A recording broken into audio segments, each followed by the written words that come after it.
ഇസ്ലാമിലെ 10 നല്ല സ്വപ്നങ്ങൾ. 1. പുഞ്ചിരിക്കുന്ന മനുഷ്യരെ കാണുക. നല്ല കാര്യങ്ങൾ ഉടൻ വരുന്നു എന്നതാണ് ആ സ്വപ്നത്തിൻ്റെ വ്യാഖ്യാനം. 2. പെൺകുഞ്ഞിനെ കാണുക. നിങ്ങളുടെ ആഗ്രഹം ഉടൻ നിറവേറ്റപ്പെടും.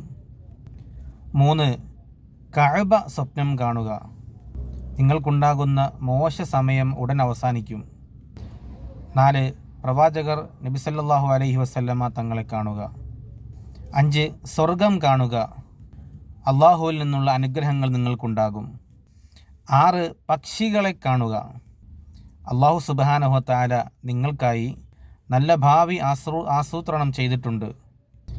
കുതിരയെ സ്വപ്നം കാണുക. ഭാവിയിൽ പോസിറ്റീവായ എന്തെങ്കിലും നിങ്ങൾക്ക് സംഭവിക്കാൻ പോകുന്നു. മഴ സ്വപ്നത്തിൽ കാണുക. അള്ളാഹുവിൻ്റെ അനുഗ്രഹങ്ങൾ നിങ്ങൾക്കുണ്ടാകും.